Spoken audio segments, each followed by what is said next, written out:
FIR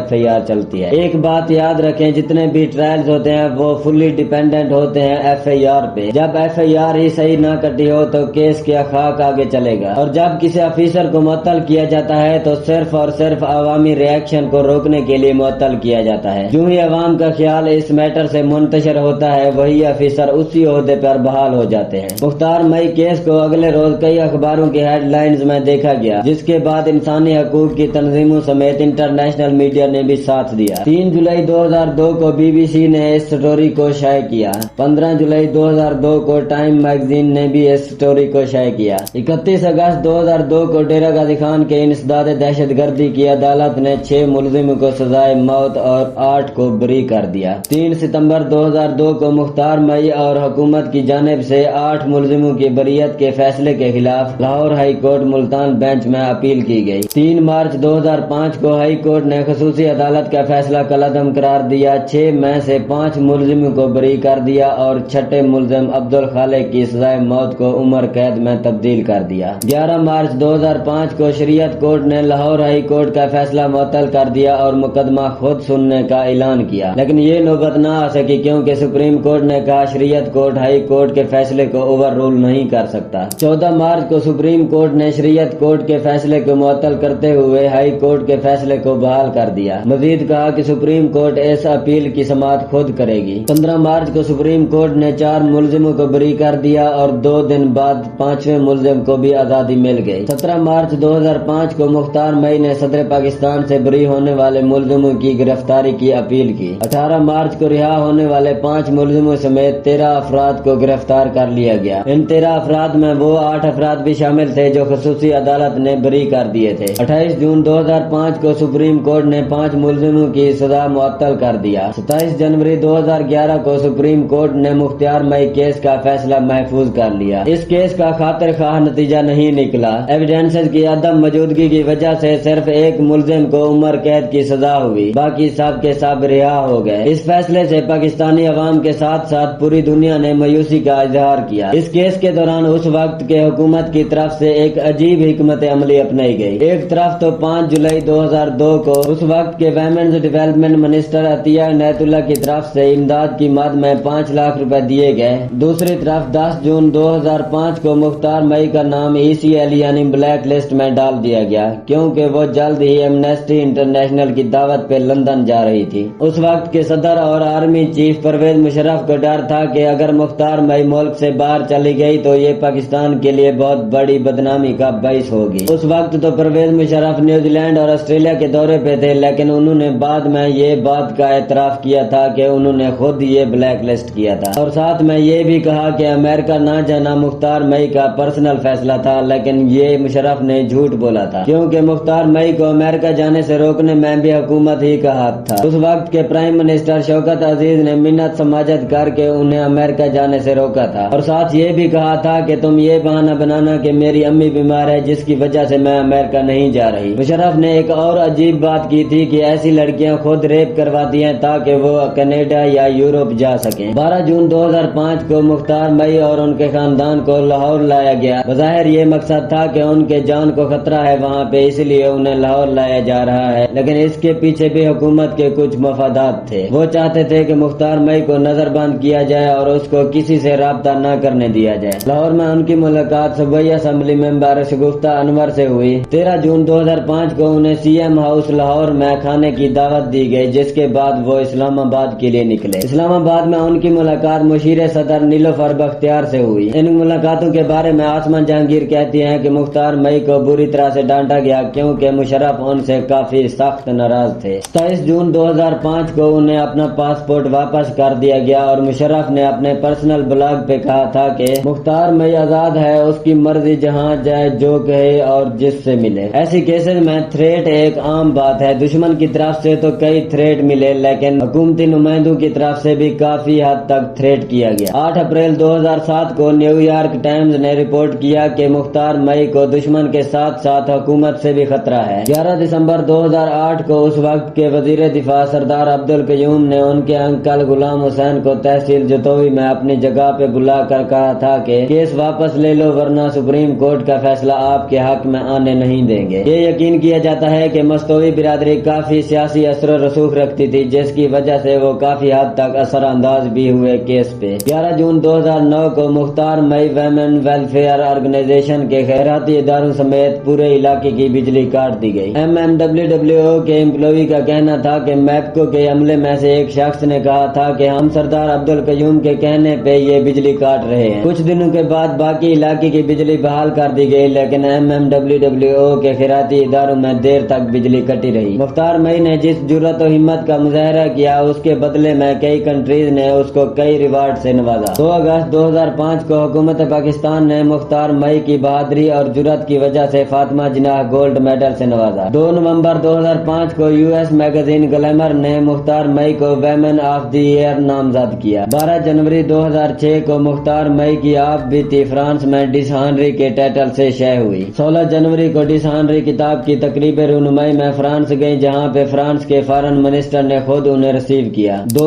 مئی 2006 کو United nation کے head quarter new York گئی، جہاں پہ مختار مئی نے کہا کہ میں دنیا کو ایک پیغام دینا چاہتی ہوں کہ اپنے اور اپنے آنے والے نسل کے حقوق کے لیے ہر حد تک ہمیں لڑنا چاہیے۔ 31 اکتوبر 2006 کو مختار مئی کی آپ بیتی امریکہ میں شائع ہوئی۔ 2006 اور 2007 میں کونسل آف یورپ نے نارتھ ساؤتھ پرائز سے نوازا۔ اکتوبر 2010 کو لارنشن یونیورسٹی آف کینیڈا نے اعزازی طور پہ ڈاکٹریٹ کی ڈگری دی۔ مختار مئی کی آپ بیتی 23 مختلف زبانوں میں شائع ہوئی اور فرانس میں سب سے زیادہ بکنے والی کتابوں میں تیسرے نمبر پر رہی ہے۔ مختار مئی نے اپنے آپ کو دوسروں کے لیے آسرا بناتے ہوئے MMWWO یعنی مختار مئی ویمن ویلفیئر آرگنائزیشن کا آغاز کیا، جس کے تحت مختار مئی نے اپنے گاؤں میں گرلز اسکول کی بنیاد رکھی، جہاں سینکڑوں بچیاں تعلیم حاصل کرتی ہیں، اور ایک شیلٹر کا آغاز کیا جو متاثرہ خواتین کو پناہ دیتی ہے۔ 2019 کے بعد یہ گرلز اسکول گورنمنٹ کے حوالے کر دیا، اور ایک اور اسکول جو گبر ارائیں کے علاقے میں موجود تھا 2010 کے سیلاب میں اس اسکول کے عمارت کو کافی نقصان پہنچا، جس کے بعد وہ آج تک دوبارہ نہیں اوپن ہوا۔ اس کیس کو مد نظر رکھتے ہوئے قانون میں کئی تبدیلیاں کی گئیں۔ سب سے بڑی تبدیلی یہ کی گئی کہ زنا کو ثابت کرنے کے لیے اب 4 گواہ لازم نہیں ہوں گے، بلکہ انویسٹیگیشن کے لیے فورینزک ایویڈنسز کو ترجیح دی جائے گی۔ اس موڈیفائڈ بل کو پروٹیکشن آف ویمن بل کا نام دیا گیا۔ آج کی ویڈیو یہیں پہ اینڈ ہوتی ہے۔ ویڈیو اچھی لگے تو لائک کریں، شیئر کریں، اگر کوئی غلطی دکھے تو نیچے کمنٹ باکس میں لازم بتائیے گا تاکہ اس غلطی کو سدھارا جا سکے۔ مزید ویڈیوز کے لیے ہمارے چینل کو سبسکرائب کریں۔ ملتے ہیں نیکسٹ ویڈیو میں، تب تک کے لیے اللہ حافظ۔